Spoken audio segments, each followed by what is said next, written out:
নমস্কাৰ বন্ধুসকল, স্বাগতম জনাইছোঁ সহায় অসম ইউটিউব চেনেলৰ অন্য এটি ভিডিঅ'লৈ। আৰু আজিৰ এই গুৰুত্বপূৰ্ণ ভিডিঅ'টোত আপুনি জানিব যে কেনেকৈ আপুনি আপোনাৰ কম্পিউটাৰ চিষ্টেমৰ ডেস্কটপ আইকনবোৰৰ যিকোনো এপ্লিকেশ্যনৰ আইকনটো আপুনি চেঞ্জ কৰিব পাৰে, অন্য এটা আইকন তাত এড কৰিব পাৰিব বা আইকনটো আপুনি চেঞ্জ কৰিব পাৰিব ইজিলি। কেনেকৈ আজিৰ এই ভিডিঅ'টো আমি জনাম। আহক তেনে পলম নকৰি আজিৰ এই গুৰুত্বপূৰ্ণ ভিডিঅ'টো আমি আৰম্ভ কৰোঁ।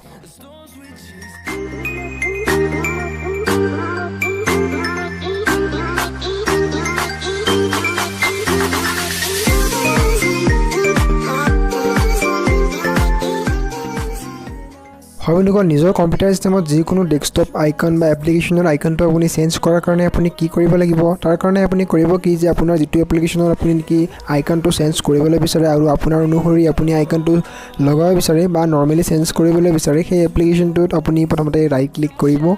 আপুনি তাত এটা অপশ্যন পাব, প্ৰপাৰ্টিজ বুলি অপশ্যন এটা পাব। প্ৰথমতে আপুনি চাব যে ডিছ পি চি বা মাই কম্পিউটাৰৰ আপুনি আইকনটো চেঞ্জ কৰিব পাৰিব, কিন্তু বন্ধুসকল তাতো কিছুমান আপোনাৰ কণ্ডিশ্যন আছে। ইয়াত আপুনি যিটো ফৰ্মেট আছে সেই নিজা ফৰ্মেটটোত আপুনি ইয়াক যিটো ইমেজ থাকিব সেইটোত আপুনি আনিব লাগিব। ইয়াৰ এটা নিজা ফৰ্মেট থাকে, সেই ফৰ্মেটটোৰ ইমেজবোৰহে আপুনি ইয়াত আইকন হিচাপে এড কৰিবলৈ পাৰিব।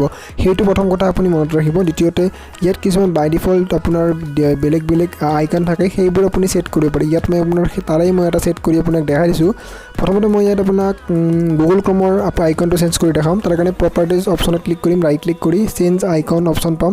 চেঞ্জ আইকন অপশ্যনত ক্লিক কৰিম আৰু নতুন আপোনাৰ আইকন এটা ছিলেক্ট কৰিম, যিকোনো পচন্দ অনুসৰি নাইবা ব্ৰাউজ কৰি কিনে মই ছেট কৰিব পাৰোঁ। ইয়াত অ'কে অপশ্যনত ক্লিক কৰিম আৰু ইয়াত ছেভ অপশ্যনত ক্লিক কৰিম। অ'কে অপশ্যন পুনৰ ক্লিক কৰি দিম আৰু যিটো আইকন থাকিব গুগল ক্ৰম আপোনাৰ ব্ৰাউজাৰটোৰ সেইটো চেঞ্জ হৈ গৈছে। ইয়াত দেখিবলৈ পাইছে মোৰ যিটো এপ্লিকেশ্যন আছিল তাৰ যিটো আইকন আছিল সেইটো আইকনটো আপোনাৰ চেঞ্জ হৈ গৈছে ইজিলি। ইয়াত দেখিবলৈ পাইছে। যদিহে আপুনি নিজৰ অনুসৰি বা নিজৰ ফটোটো ইয়াত আইকন হিচাপে লগাব বিচাৰে, তাৰ কাৰণে আপুনি গুগল ক্ৰমত আপোনাৰ যিটো আপোনাৰ বাই ডিফল্ট আপোনাৰ ব্ৰাউজ বটন থাকে, ইয়াত ৰাইট ক্লিক কৰি প্ৰপাৰ্টিজ অপশ্যনত যোৱাৰ পিছত আপুনি ব্ৰাউজ বুলি এটা বাটন পাব, সেইটো ক্লিক কৰিব লাগিব। তাৰ আগতে বন্ধুসকল যিটো ইমেজ থাকিব সেইটো আপোনাৰ ইয়াৰ বাই ডিফল্ট যিটো ফৰ্মেট থাকে সেইটো আপুনি আনিব লাগিব। হয় বন্ধুসকল, আজিৰ এই ভিডিঅ'টো দেখি লক্ষ্যপূৰ্ণ ভিডিঅ'। ধন্যবাদ, জয় অসম।